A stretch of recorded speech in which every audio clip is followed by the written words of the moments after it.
در همین یک حکایت میکنم.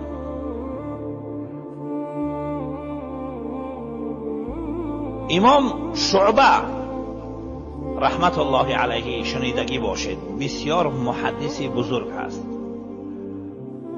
یکی امام شعبی هست، یکی امام شعبه هست. حضرت امام شعبه رحمت الله علیه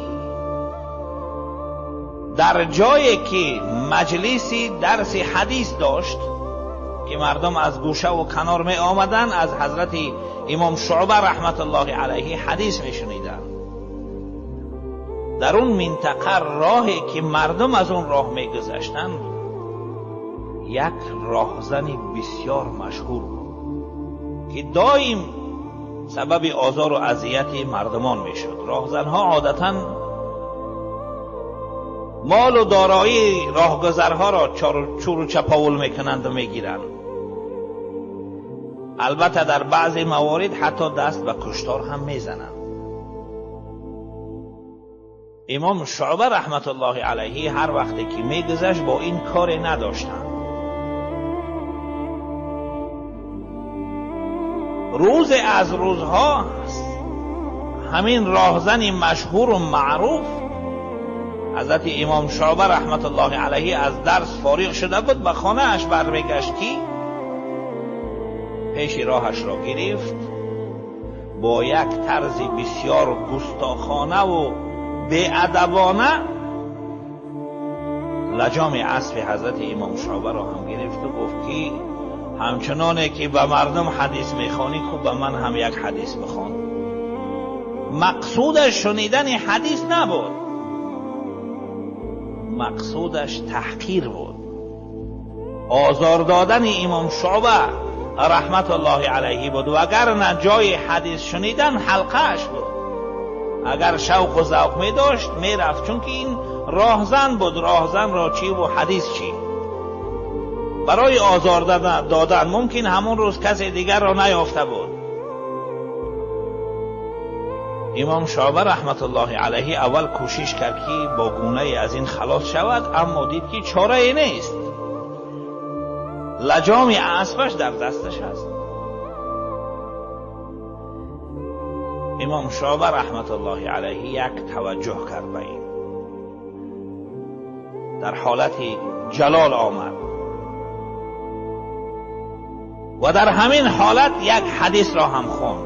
فرمود که حدثنا منصور عن ربعی عن ابن مسعود، برای ما حدیث شنوانید منصور او از استادش ربعی و او از استادش حضرت عبدالله ابن مسعود رضی الله عنه و اون از استادش رسول خدا صلی الله علیه و سلم که فرمود این مما ادرک الناس من کلام النبوة الاولی، یک چیزی که از ابتدای آدمیزاد از حضرت آدم تا این دم همه از یک دهان دیگر میگیرن و این از جمله وحی الهی است که به همه پیغمبران نازل شده است. این است که اذا لم تستحیی فاصنع ما شئت، اگر شرم و حیا که نداشته باشی هر کاری که میکنی کردن گیر. یعنی اگر از انسان شرم که دور شود، دیگر از او با وجود آمدن همه ای کار یک چیزی است که متوقع است که می شود. با حالت جلالش حضرت امام شعبه رحمت الله علیه یک نظر کرد و این حدیث را خواند. در حال در این آدم دیگرگونی آمد، دست از راهزنی کشید. نه تنها که دست از راهزنی کشید، بلکه در حلقه شرکت کرد و یکی از شاگردهای برجسته شد و این استاد شد برای امام بخاری رحمت الله علیه. نامش تا امروز مشهور و معروف است. در چندین جای صحیح بخاری امام بخاری از این انسان روایت میکند، حدثنا عبدالله ابن مسلمه میگوید. این شخص عبدالله ابن مسلمه است که با یک نظری کیمیایی حضرت امام شعبه رحمت الله علیه از فسق و کجا آمد به صلاح. برای همین فرمود که و یجعل الفاسق صالحا، نظر عارفان و دوستان خدا انسان فاسق را صالح و نیکوکار میگرداند. بنابراین از بار و وزنینی و گناهان زیاد نترسید، هرچند که ترسیدی دورتر میشوی و بار گناهت وزنینتر میشود. حتما صحبت یکی از دوستان خدا را اختیار کن، به برکت اونها هم گناهانت بخشیده میشوند، هم حالت مبدل به صلاح میگردد از فسق و فجور.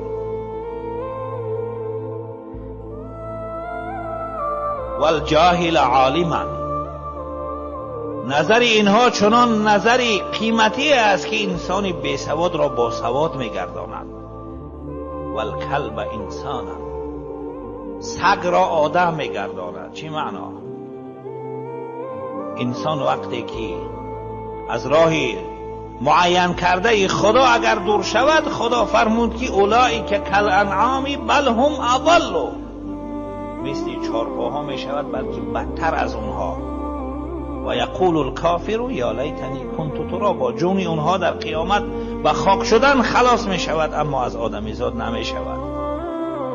انسانی که صفتهای حیوانی در اون رخ داده است، به نظر و توجه اولیای خدا به انسانیت دوباره برمیگردد. انسانیت عبارت از چه هست؟ از رضای خدا. آدمیت لحم و شحم و پوست نیست، آدمیت جز رضای دوست نیست. این که میبینی خلاف آدمند نیستند، آدم خلاف آدمند. انسان اصیل و حقیقی عبارت از گوشت و استخوان و پوست نیست. انسانی هست که رضای پروردگار را میجوید.